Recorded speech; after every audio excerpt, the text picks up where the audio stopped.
And the Word was with God, and the Word was God. So in the beginning was the one who is called the Word. And we know that this refers to the Son of God, the Lord Jesus Christ. And that Word was truly God and was with God from the beginning. Yun pong word sa English na yan actually comes from the Greek word logos, meaning something that is said, including the thoughts behind what is said. It is something that is expressed. So in the beginning was the concept. Jesus is a man. Jesus is divine and God, and at the same time, Jesusness is a concept. It's an idea. Bakit nagkaroon ng Jesus? Bakit nagkaroon ng Jesucristo? Bakit nagkaroon ng anak ng Diyos na nagsakatawang tao? Bukod sa si Jesus ay isang tao at Diyos na sabay, yung buong ideya sa likod niya ay isang konsepto that only God could have conceived. This word would refer to Jesus Christ, and Jesus Christ is what is thought of and expressed by God Himself. Jesus Christ is a topic, an idea, a concept. While Christianity is a very beautiful and arresting story, Christianity is really an idea. It is a concept that comes from God Himself. Indeed, Jesus as Son of God, as incarnate, the Spirit that had become flesh, as Savior, is a person and at the same time an idea, and at the same time a rescue plan. Pag nakakita ka ng emergency exit, it's an idea of how you might get out of trouble. The name Jesus and the person of Jesus and the idea behind Jesus being born is also an emergency exit. It's a way out. It is a rescue plan. So the whole person and ministry of Jesus is an idea that was with God in the beginning. Pagka ating tinignan yung mga kahulugan ng John 1:1 na yan. At kung tayo po'y lulundag, para po makita natin yung sino nga ba talaga yung word na yan, sabi sa John 1:14, the Word became flesh and made His dwelling among us. So yung ideya, yung konsepto, naging literal, naging tangible, naging material reality. We have seen His glory. So nakita ang kanyang kaluwalhatian, isang pagpapatunay na naging totoong material, yung ideya na dapat sana hindi nakikita at naiisip lang. We have seen His glory, the glory of the one and only, who came from the Father, full of grace and truth. So the concept and the person that became the tangible concept, Jesus Christ, is called one and only. Walang kamuka, walang kaparis, hindi na mauulit pa. So the idea, the word, became physical reality. At yun ang sineselebrate ng Pasko. That the word, the idea of God became a human being and lived here with us. We saw His true glory, the glory of the one, the only Son of the Father. From Him all the kindness and all the truth of God have come down from us. So iniisip ng Diyos, naging realidad dito sa mundo, naging tao, si Jesus yun. An idea born of God. That's why pwede mo rin sabihin, Son of God. Galing sa Diyos. Sa Kanya nagmula. The expression, including the thought, the reasoning, the idea, became a person and lived with humanity. Hayaan yung paulit-ulitin ko kasi hindi naman talaga ganun kadali na namnamin at i-digest itong konsepto ng John 1:1. At sabi sa John 1:2, He was with God in the beginning. Therefore, the Word, referring to the person that became the Word, which is Jesus, the expression and thought that is Jesus, the idea of Jesusness, was with God in the beginning. No? Nandyan yan sa simula pa lang ng buhay ng tao. John 1:3-5, through Him, meaning the Word, or later on we will find out the Word had become Jesus, through Him all things were made. Without Him, nothing was made that has been made.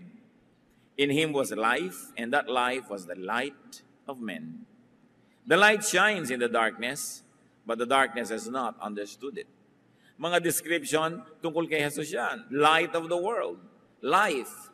The water of life or the living water. No? Light that shines in the darkness. Sabi, ang liwanag na ito ay tinapon ng Diyos sa kadiliman, subalit hindi naunawaan ng dilim ang liwanag na ito. Jesusness was the life and the light of men. And it's even very, very scientific that life began from light. Na dahil sa liwanag, nagkaroon ng mga halaman, nagkaroon ng photosynthesis, at nagkaroon ng mga kakainin, yung mga naging mga hayop at maging tao, na yun ang pinagmumulan ng lahat-lahat. And very interestingly, that life and that light shines. John 1:10-11. He was in the world, and though the world was made through him, the world did not recognize him. He came to that which was his own, but his own did not receive him. So kahit daw ang Panginoong Diyos, ang Panginoong Jesus, ang ideya ng Diyos Ama, nando na sa simula pa lang, nakasulat na sa kalikasan ng kabaitan ng Diyos, ang mga batas ng Diyos ay nandyan sa kalikasan, nung yung ideya ng Diyos ay naging tao, hindi naman naintindihan ng mga tao. Bumaba na nga mula sa langit patungo sa lupa para lalong mahipo, makita, madinig, maunawa, maraming hindi nakaunawa.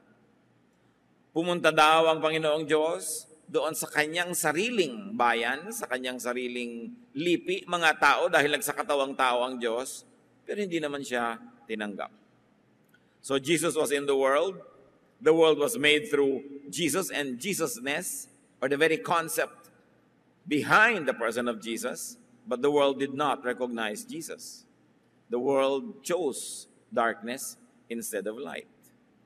The Word came to the world, which he owned, but the world did not receive the Word. John 1:12-13, yet, and this is the heart of Christianity, to all who received him, to those who believed in his name, he gave the right to become children of God. Children born not of natural descent, nor of human decision or a husband's will, but born of God. Pero daw sa lahat ng tumanggap doon sa salita, sa ideya, sa konsepto, meaning kay Jesus, sa lahat ng naniwala sa kanyang pangalan, at ang kahulugan ng pangalan na yun, na siya'y tao, siya'y Diyos, siya'y magliligtas, binigyan niya ng karapatang maging mga anak ng Diyos. Anong ibig sabihin? Na bago mo tanggapin si Jesus at bago mo paniwalaan, hindi ka anak ng Diyos. Kasi pag lang nadinig mo na, pinaniwalaan mo, tinanggap na, doon ka palang binibigyan ng karapatan na maging anak ng Diyos. Ang totoo, dati kang anak ng Diyos, dati akong anak ng Diyos, pero may nangyari na hindi na tayo naging anak. Kasalanan yon. Kaya ipinadala si Jesus para maging anak tayo uli. Bumalik tayo dun sa nawalang pribilehiyo at status, which is that of being a child of God. Yet some people accepted him and put their faith in him. So he gave them the right to become the children of God. They were not God's children by nature or because of any human desire. God himself was the one who made them his children.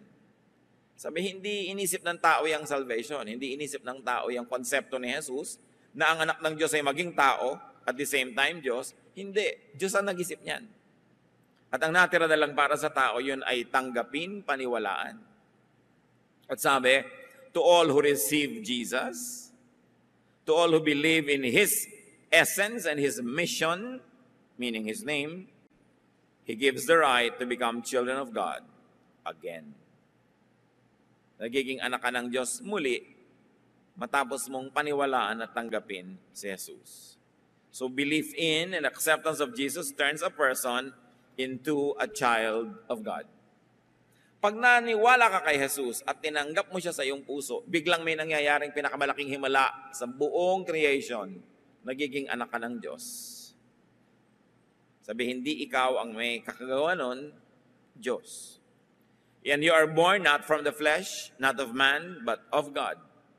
Ibig sabihin, hindi yan natural process. It is a supernatural process. Himala para mangyari yon. Ano po ang premise? Anong pinagmumula ng mga ideya na ito? Bakit kailangan mangyari that the Son of God would become Jesus, the man, and God at the same time? May pinagmumula niya na background because man was born of God. At sinabi na yan sa chapter 1, nagmula ang lahat sa Diyos, lalo na ang tao. So God made man. That's premise 1. The idea and the expression of the thought of having human beings came from God. Genesis 1, 26 to 27. Then God said, "Let us make man in our image, in our likeness." So God created man in His own image. In the image of God, He created him. Male and female, He created them. So ang babae at lalaki, parehong ginawa sa wangis ng Diyos. At Diyos ang lumikha. Yun ang unang premise.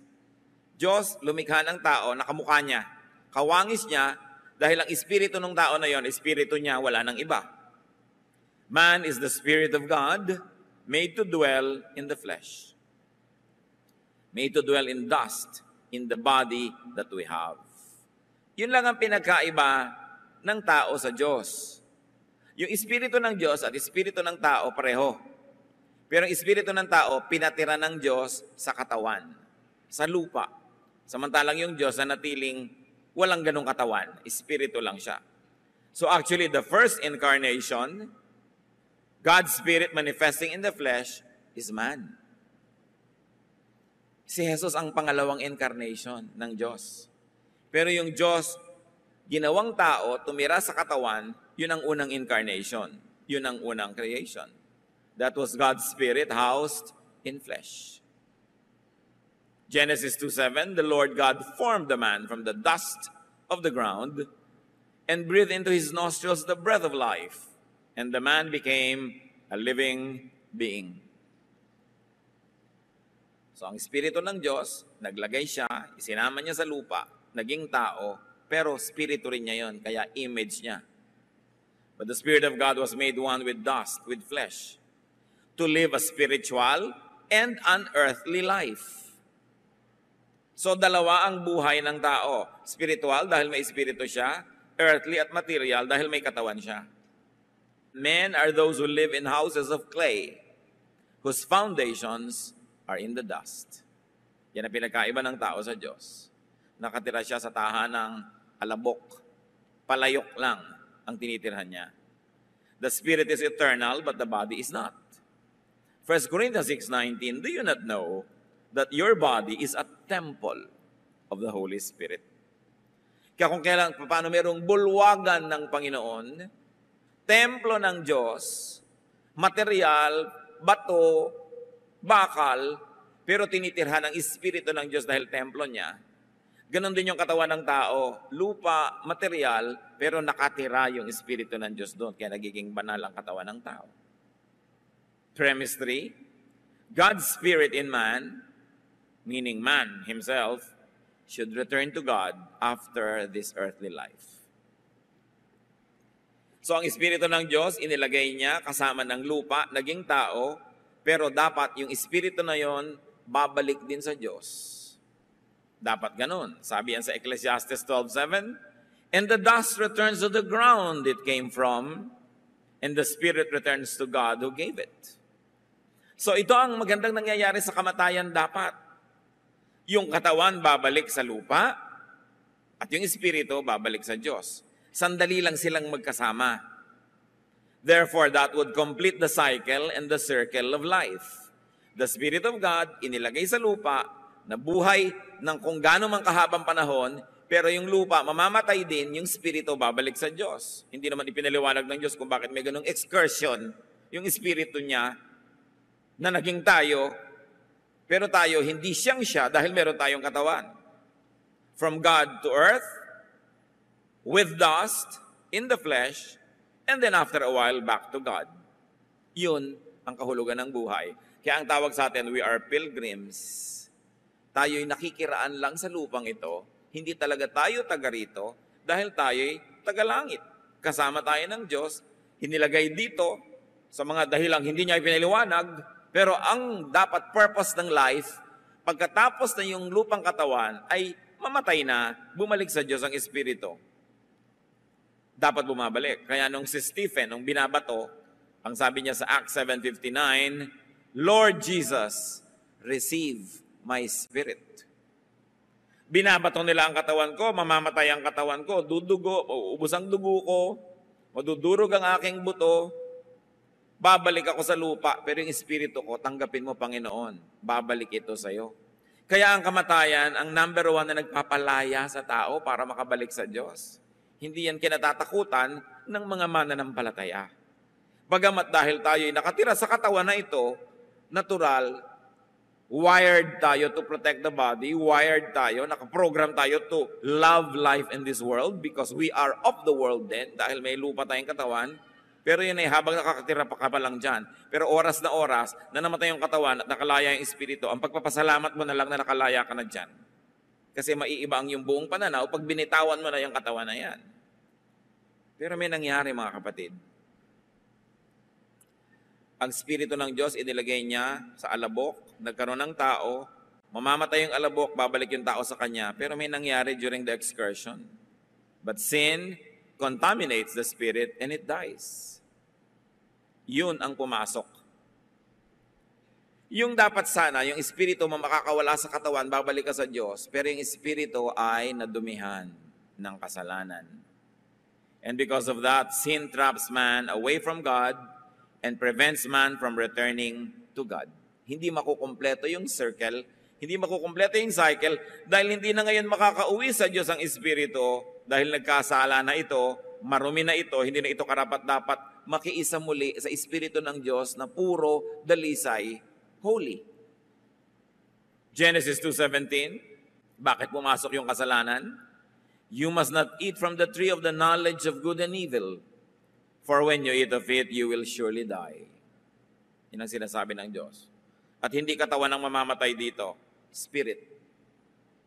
Kasi nung si Adan at si Eva kumain ng forbidden fruit, hindi naman namatay yung katawan nila eh. Therefore, yung mamamatay, pag kinain nila yon, hindi yung katawan. May namatay, yung spirit. At lahat ng tao nagkakasala, namamatay yung spirit. So niya, huwag niyong gagawin ito. Don't cross the line. May isang bawal. Don't aspire to be like God while you are in this body. Kaya ang sabi ng serpent kay Eva, when you eat it, you will be like God. So, when Eve saw that it was to be desired to make one wise like God, knowing knowledge between good and evil, she ate. What does it mean to know knowledge between good and evil? It is for you to decide what is good for you and what is bad for you. Yun ang rebellion. Kaya pag sinabi ng magulang sa anak, anak, papasok ka sa school, huwag kang a-absent para lang maglakwatsa. What is rebellion? When the child goes against the will of the parent and says, well, it is good for me na magmoling ngayon, a-absent ako. Yun yung rebellion. Ikaw ang nagde-decide para sa iyo what is good or what is evil for you. At yun ang ibinigay ng Panginoon na kondisyon sa mga tao. Hindi kayo magpapasya niyan, ako. Akong magsasabi kung anong tama at mali, ang gagawin niyo lang, susundin niyo kung ano yung tama. Pero sabi nung ahas, pag kumain kayo niyan, makakapagpasya kayo kung anong tama at mali. In fact, the very act of eating it, you already made a decision what is good for you. And what is good for you, what God said was bad for you. Kaya rebellion yun. At sabi ng Lord, when you eat of it, you will die. Pag in-apply natin sa buhay, when you decide what is good and bad for you, against what God says is good or bad for you, you are rebelling and your spirit dies. So lahat ng tao nagkasala. Ezekiel 18:20, the soul who sins is the one who will die. At ang nakakalungkot, sasabi sa Romans 3:23, for all have sinned and fall short of the glory of God. Therefore, everybody is dead. Lahat ng tao nagkakasala, nagde-decide sila what is good for them and what's bad for them against what God says is good or bad. And that kills the spirit. At oras na nangyari yon, na nagpasya ka na kung anong mabuti sa'yo, laban sa sinasabi ng Diyos kung anong mabuti sa'yo, you are subjected to polarity, to dualness, to tension. Kasi minamabuti mo na yung minamasama ng Diyos. Yung Diyos ang nakatira sa'yo. Yung Diyos ang spirito. Yung katawan mo ang nasusunod. Yung kasalanan at layo niya ang nasusunod. Naglalaban. Nagiging dalawa ka, hindi isa. And you know the importance that God attaches to oneness. That you must be one. buo, isa ang loob, hindi hati. Nagkakaroon ng paglalaban, flesh versus spirit, sin versus holiness, weight versus lightness. What do we mean? Dapat pag namatay ka, yung spirito magaan, aakyat sa langit. Pero pinabibigat siya ng kasalanan, hindi siya makaangat, hindi siya makababalik. That's why it is important for a reversal to happen. Kailangan may mabaligtad sa buhay ng tao para maging anak siya muli ng Diyos. Kasi nung nagkasala ang tao, hindi na siya naging anak ng Diyos. Patuloy ka nagkakasala, hindi ka anak ng Diyos. Ano ngayon ang dapat mo gawin para baligtarin yan? Dapat mong labanan yung kasalanan. Dapat mong baligtarin ang effect ng kasalanan sa iyong buhay. Yan sabi ng 1 Corinthians 15:53, "For the perishable must clothe itself with the imperishable, and the mortal with immortality." Tayong tao lang, alabok lang, dapat muling magkaroon ng buhay na walang hanggan. Tayong nabubulok ay dapat matalo nung hindi nabubulok. At yun yung espiritu ng Diyos. Kaya ang sabi ni Pablo, kahit pa nga daw nasisira ang katawan niya sa paglilingkod, napaparusahan, nagugutom, pero yung espiritu niya, dahil naglilingkod siya sa Diyos, lalong nagiging bata at bago. 2 Corinthians 4:16, "Though outwardly we are wasting away, yet inwardly we are being renewed day by day." Kahit sa tingin ng tao, nasasalanta ang aming katawan, ang aming namang espiritu ay lalong nagiging bago, malinis at masigla dahil sa paglilingkod sa Diyos. At dahil sa kasalanan ng tao, there is separation and contradiction between the body and the spirit. Therefore, naging kailangan, it has become a necessity for the spirit to prevail over the body. But how can the spirit prevail over the body when the Bible itself says that the spirit is willing but the body is weak? Good news, ang tao galing sa Diyos. Better news, ang tao babalik sa Diyos pag namatay. But very bad news, yung spirito niya dahil nagkasala, hindi na makakabalik, nakulong outside of God's presence. So how do you complete the cycle and the circle of life? Paano babalik yung espiritu ng Diyos na ipinahiram at dapat ay bumalik sa Kanya? How do you return to God? How do you transcend the weight of sin?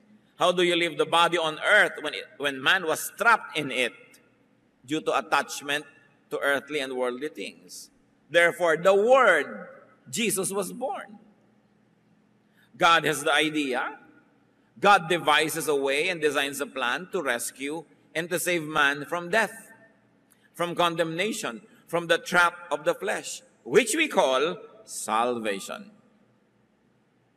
Which is why there is Jesus, and which is why there is the church. Salvation is the reason for everything. Dalawa lang yan, mga kapatid, creation and then salvation. Because man and the world that were all created by God were destroyed by sin. Now God operationalizes His plan. What does God do? God sends Jesus, the Word. The idea of how to save man is sent by God in the flesh. Galatians 4:4, "When the time had fully come, God sent His Son." In other words, God puts His plan in motion. And John 3:16, "For God so loved the world that He gave His one and only Son, that whoever believes in Him shall not perish, but have eternal life." The same idea. Ganun na lang ang pagmamahal ng Diyos sa mundo, na ipinadala niya ang kanyang sarili, ang kanyang anak, ang kanyang espiritu, ang ideyang galing sa kanya, para kung sino man ang maniwala sa planong ito, tumanggap dun sa plano at sa tao at Diyos na si Jesus, na kumakatawan sa plano na yon, ay makakabalik sa kanya. Beautiful idea. Mahal ng Diyos ang mundo. Bakit? Noong ang Espiritu ng Diyos ay itiniran niya sa lupa. Ano ba yung lupa? Nitrogen, potassium, di ba? Oxygen, iron, lahat na, magnesium, ng mga nasa vitamina. Yan ang element ng lupa. Kinuha ng Diyos, nilagyan niya ng espiritu niya. Anong ginawa niya? Ikinasal ang espiritu ng Diyos sa lupa. Ikinasal ang espiritu ng Diyos sa mundo, sa puno, sa bato, sa bundok, sa ilog. Kaya ang mga anak ng Diyos dapat minamahal ang kalikasan. Dahil nung nakiisa ang espiritu ng Diyos sa tao, hindi lang yun sa tao, sa lahat ng elemento ng mundo, ng material world, nakiisa ang espiritu ng Diyos. Kaya mga primitive religions sometimes worship God by worshiping stones and rocks and trees.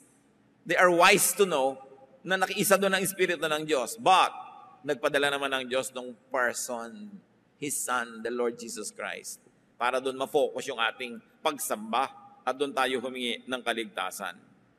So, ang mga tao'y ligaw na wala, ipinadala ngayon ang anak ng Diyos na tinatawag nating si Jesus, na hindi lang tao, I always emphasize, kundi isang ideya na naging tao.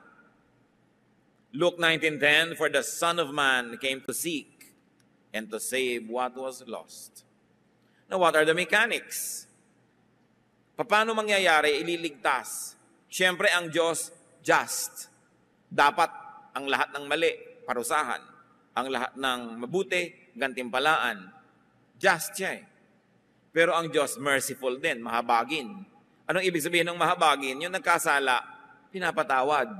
Paano mo pagsasamahin ang habag at katarungan? How will you satisfy both God's mercy and justice? It is only through the word, the idea, the person of Jesus. And what would be the mechanics of salvation? Jesus, the Son of God, the Spirit of God, the idea of God would be human. Would unite with humanity and would take man's sin and punishment unto himself. Namnamin nyo yan. Yung Espiritu ng Diyos, magsusuot din ng katawan ng tao para maging tao siya. At habang siya'y tao, identified with humanity, tatanggapin niya sa kanyang katawan ang lahat ng parusang nakalaan sa dapat lahat ng katawan nyo, katawan ko, nating lahat, katawan nating mga nagkasala, ililipat sa kanya. Kaya nung siya ay nasa krus, sabi niya, Father, Father, why have you forsaken me? Because even the Spirit of God, the Father in heaven, could no longer fellowship with Jesus, the man, and the God at the same time, because all of the sins of the world were put on His body.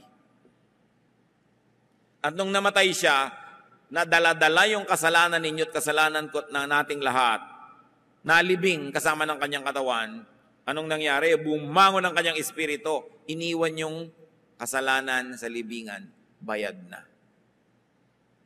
Because the life of Jesus is greater than the life of all lives that lived, are living, and will still be born. Why? Because while He is a man, He's also God. Ganun kahalaga yung buhay niya. Isang buhay, higit pa sa buhay nating lahat. Kaya nung ibinayad yung buhay na yon, bayad tayong lahat. Naliligtas ang lahat. The plan was that Jesus would take man's sin and put it upon Himself, and that Jesus would give His life, His light, His holiness to man. Palit. Kaliwaan yan. Ang nangyari sa krus, kinuha ni Jesus lahat ang kasalanan ng tao. Sinong tao? Yung naniniwala. Yung naniniwala at yung maniniwala pa lang pagdating ng panahon, lahat yon sabay-sabay. Bakit pwedeng gawin ni Jesus? Because God in Him is timeless.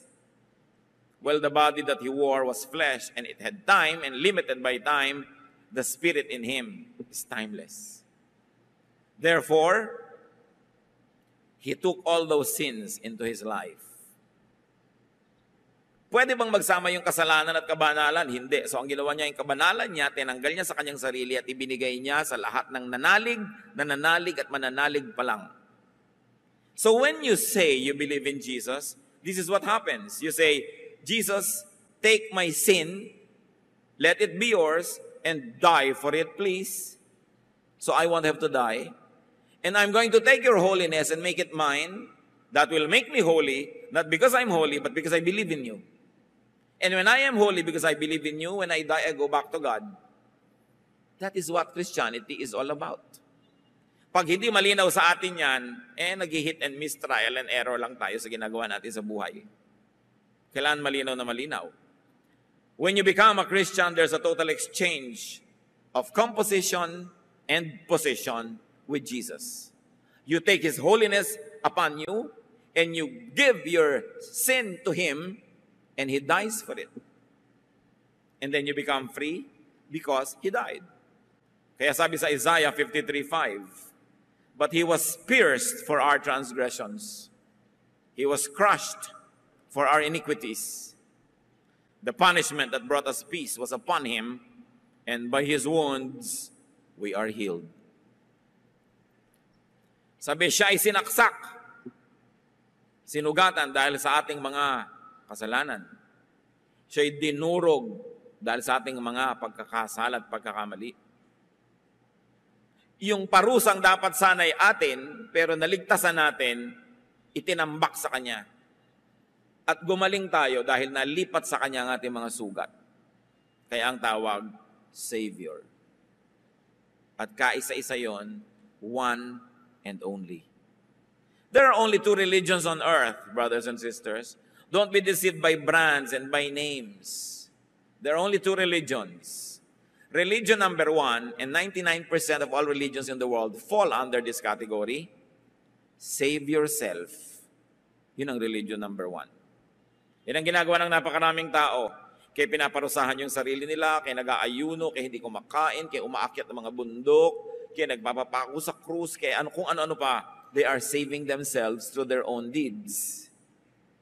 And there is religion number two, biblical Christianity. Jesus, the Son of God, is your Savior. Inaako niya ang kasalanan mo, ibinibigay niya sa iyo ang kanyang kalinisan. That's why you are called a saint. You are called holy. You are called child of God, not because of your deeds, but by the deeds of Jesus. 1 Peter 2:24. He Himself bore our sins in His body on the tree, meaning the cross, so that we might die to sins and live for righteousness. Kaya ang Kristiyano, binabaptize, ibig sabihin nun, tinanggap niya si Jesus, inilubog siya sa tubig, inilibing na yung dating siya. At pag-ahon niya sa tubig, ano yung sinisimbolize? Bago nang siya. Born again, a new person, a new creation. That's why you begin to have a new life. Kaya pag yung Kristiyano, tumanggap na sa Panginoon, tapos nagpabaptize at lahat-lahat, tapos bumabalik sa kasalanan, sabi sa Bible, the dog returns to its own vomit. Binabalikan mo yung dati mong isinuka na. Bakit? Pag-atras yan, hindi yan pag-asenso. 1 Thessalonians 5:10, He died for us that we may live. 1 John 1:7, the blood of Jesus, His Son, purifies us from all sin. So Jesus, God's Son, God's idea, God's plan, God's Spirit, is man's Savior and friend. Kaya ba nating maunawa? Ang Diyos, ipapadala niya ang kanyang sariling anak, ang sariling espiritu, magsusuot din ang katawan ng tao tulad ng ginawa nung unang tao at ng lahat ng tao. Ginawa din ni Jesus, espiritu ng Diyos, nagkaroon ng katawan. Anak ng Diyos, nagkaroon ng katawan. Para itong katawan na ito ibayad sa kasalanan ng katawan ng tao. At para yung espiritu ng Diyos na daladala niya, ipalit doon sa espiritu ng Diyos na nadumihan na hindi na makabalik-balik sa Diyos, nahugasan yung espiritu na yon dahil sa dugo ni Jesus. This is the wonder of Christianity. That God would go down to earth, unite and exchange positions with humanity, die for man's sins, rise as Savior, and then take people back to heaven through the credentials of the Savior. Pumapasok ka sa pinto ng langit, ang ticket mo si Jesus, hindi ikaw. John 5:24, I tell you the truth, whoever hears my word and believes Him who sent me has eternal life and will not be condemned. He has crossed over from death to life. Powerful verse. Memorize it. Sabi niyo, sino man makarinig ng aking katuruan at manalig sa nagsugo sa akin, sa nagpadala yung Ama sa langit, sa ideya niya na iligtas kayo sa pamamagitan ko, meron kang buhay na walang hanggan. Di ka na uusigin, tungtong ka na mula sa kamatayan sa buhay. Past na yan. He has also from death to life. You don't cross over from death to life when your body dies. You cross over from death to life when you accept Jesus as Savior and Lord. Here, now, or wait, it happened. Tapos na. Thus we are free.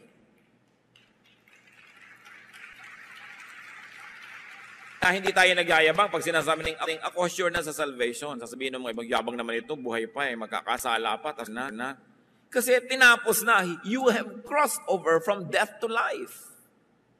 Tapos na. Hinihintay na lang natin yung katawan natin bumigay para pawalan yung espiritu nating nakakulong doon. Kaya nawawala ang takot sa kamatayan. Sabi, where, O death, is your sting? Where is your victory?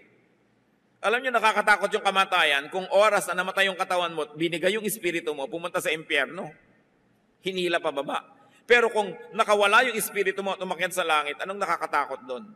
Pero siyempre, dahil nga tayo'y tao at may katawan tayo, takot pa rin tayong mamatay kahit tayo espiritual. Likas yun dahil para i-protect natin yung life natin. Inilagay din ng Diyos yun, yung pagmamahal sa buhay na ito. Para i-protect mo yung life na binigay niya.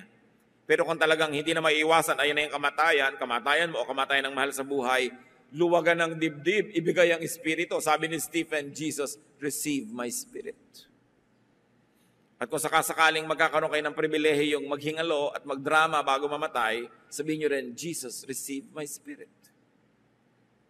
Kesa kung ano-anong mga kinakatakutan mo, ayan na sila, dumadating na sila. Di ba? Ayan, dumidilim na. Napakasarap sabihin, Lord, receive my spirit. That's why Jesus, or the idea of Jesusness, is the only way. John 14:6.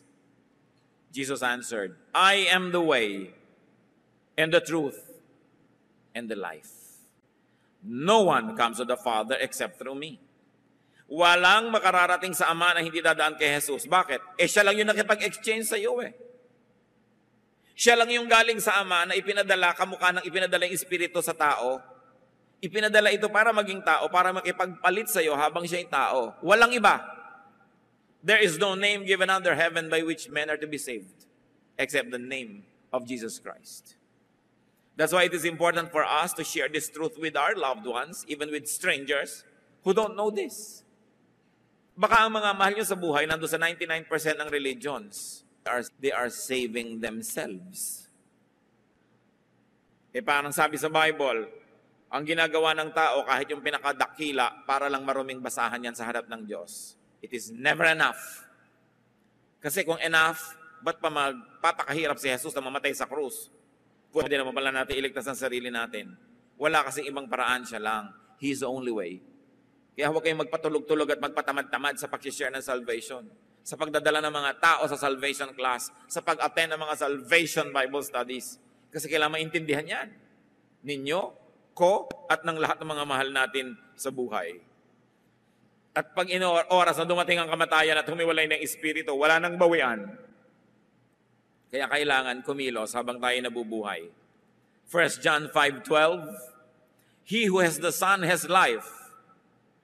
He who does not have the Son of God does not have life. Ang linaw. Yun lang na kay Kristo ang may buhay. Therefore, the incarnation.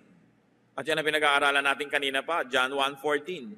The Word, the idea, Jesus became flesh and made His dwelling among men. We have seen His glory, the glory of the one and only, who came from the Father, full of grace and truth.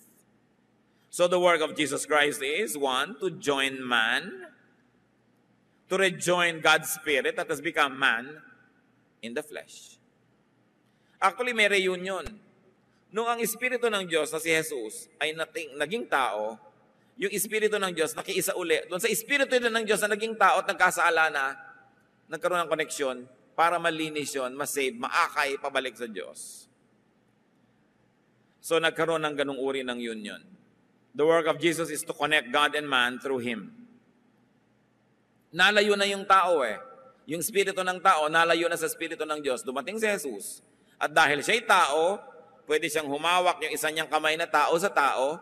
At dahil siya'y Espiritu, yung Espiritu niya nakahawak sa Espiritu ng Diyos, sa pamamagitan niya na Diyos at tao, yung Diyos at tao ay nagiging isa muli. At kaisa-isa yan, si Jesus lang. Ganun siya kahalaga. Kaya sa pamamagitan ni Jesus, nagiging isa uli tayo sa Diyos Ama. John 14:20, on that day you will realize that I am in my Father, Jesus says, and you are in me, and I am in you. What will happen if Jesus is in the Father, tapos Jesus is in you, and you are in Jesus? It means you will also be in the Father. But without Jesus, you cannot go to the Father. Through Him, so the work of Jesus is to save man. And then when that man dies, to lead and bring that man back to God in spirit. Psalm 68:18. When you, the Savior, ascended on high, you led captives in your train. Ikaw na tagapagligtas nung umakyat ka sa langit, ang dami mong kinaladkad, dinala ng mga tao, paakyat. Now, what are the hindrances to salvation? What are the hindrances to freedom from sin, freedom from the flesh, freedom from the world? What are the hindrances to weightlessness, para ka lumutang at pumunta sa taas? John 1:10-11. He was in the world, and though the world was made through him, the world did not recognize him. He came to that which was his own, but his own did not receive him. So did not recognize and did not receive. What are the hindrances of salvation? 1, ignorance. Lack of recognition of Jesus Christ as the Word of God, as the Savior, as God's way of saving His people. Usually, this also involves lack of recognition of one's true condition and destiny. Yung hindi natin lubos na nakikilala si Jesus at hindi rin natin lubos na nakikilala ang ating sarili. Kasi pag lubos natin kinikilala ang ating sarili, malalaman natin tayo marumi, makasalanan, therefore we need a Savior. Ignorance is an enemy. That's why you need Bible study. You need intellectual understanding. You need knowledge. Kaya dapat ang tao, aral ng aral. Another hindrance of salvation, rejection of Christ. 1 is rejection because of ignorance, and 2 is rejection because of false intellect and false wisdom. Yung iba sobrang rumurunong, ayaw na rin maniwala. Yung iba naman sobrang kulang ang karunungan, kaya hindi makapaniwala. Parehong kalaban ng kaligtasan ng Espiritu. Meanwhile, what are the fruits of recognition and acceptance of Christ? The spirit of man becomes a child of God again. Dapat yan ang ambisyon ng bawat tao, maging anak muli ng Diyos matapos magkasala. Man's spirit returns to its pre-sin state when you accept Jesus. John 1:12-13, pabalik-balik tayo para malinaw. Yet to all who received Him, to those who believed in His name, He gave the right to become children of God. Nagiging anak ka uli ng Diyos. Fruit of recognizing Jesus, the spirit of man is able to return to God. And the spirit of man becomes God-like again. Mahalaga yon, maging kawangis ka uli ng Diyos. 2 Corinthians 3:18, and we are being transformed into His likeness with ever-increasing glory. Ang unang goal mo, masave ka, ipanganak ka muli. Pagkatapos nun, bumalik ka dun sa nawalang image ng Diyos. Therefore, you must grow spiritually. Day by day, you should grow. And every day must become more and more like God. Sayang ang bawat isang araw, isang linggo, isang buwan, isang taon, nakilala mo na si Kristo, tapos hindi umaasenso ang Espiritu mo at hindi ka lalong nagiging kamukha niya. Yung iba pa nga, habang tumatagal, bumabalik, nagiging kamukha uli ni Taning. Umaatras. Sabi, we must grow and be transformed into the likeness of Jesus with ever-increasing glory. This is a process that begins at hearing, believing, and accepting Christ.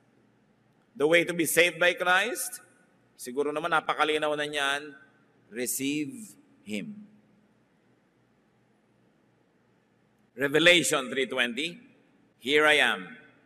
I stand at the door and knock. If anyone hears my voice and opens the door, I will come in and eat with him, and he with me. Sabi ng Panginoon, kumakatok ako sa pintuan ng iyong puso. Sino man ang makarinig o makinig sa aking tinig at magbukas at ako'y papasukin, papasok ako, uupo sa mesa at kakain kasabay niya. And you know what it means in the desert people's culture? When you eat with someone, you give your life to him. Sabi niya, makikidulog ako sa hapagkainan, ibibigay ko sa iyo ang aking buhay. Have you received Jesus with this clear understanding of what it means to receive Jesus? What else is the way to be saved by Christ? Believe in him, in his name, in his personality, in his mission, in the concept and the idea of salvation. Acts 16:31, believe in the Lord Jesus and you will be saved. You and your household. In other words, you want to be saved, be born again. Allergic yung iba sa mga religious words na ganito, but you cannot escape it. John 3:3, in reply, Jesus declared, I tell you the truth, no one can see the kingdom of God unless he is born again. Kung di ka ipinapanganak na muli, hindi mo makikita ang kaharian ng Diyos. Ngayon, maraming mga born again, hindi siguro nila alam born again sila. Kasi pag naniwala ka kay Jesus, tinanggap mo siya, born again ka eh. Kahit nalaman mo o hindi na nangyari pala yon. Pero kahit naman simba ka ng simba, sa ulo mo lahat yung buong Biblia, hindi mo pa pala ito ginagawa, hindi ka pa born again, attende ka lang, hindi ka anak ng Diyos. Kaya mahalagang linawin ang ganito mga bagay. Because the old self will not do. It will not be good enough. You need a new spirit, a new heart, a new way of life. 2 Corinthians 5:17, therefore, if anyone is in Christ, he is a new creation. The old has gone, the new has come. And this is what we often forget, that if you are in Christ, you are a new creation. Hindi ka na nahuhulog sa mga dati mong kinahuhulugan, hindi mo na dapat pinaggagawa yung mga kasalanan ng dati mong pinaggagawa, kasi bago ka na eh. At every day, you renew your commitment to the Lord. Kasi every day, may darating uling tukso at marami sa atin, bumibigay uli, nagkakasala. Salamat na lang, 1 John 1:9. God is faithful and just and will forgive us if we confess our sins. Renew yung relasyon natin pagka ating inihihingi ng tawad. So what is the challenge of this very basic message? We've got to be born again. We've got to be God-like in spirit. Ang kailangan sa buhay, unang ma-born again ka. Pagkatapos, kailangan mag-grow ka ng tuloy. To grow spiritually unto God-likeness. Be God-like in practical terms. When you become already God-like in spiritual way, in a very spiritual way when you have become born again. And this is the only work of the church. Dalawa lang ang work ng church, mga kapatid. Salvation, to win the lost, and then growth, to edify those who have been found. Tinuturuan ka at naglilingkod tayo kasi yun ang gawain ni Kristo, naglilingkod din. Yan ang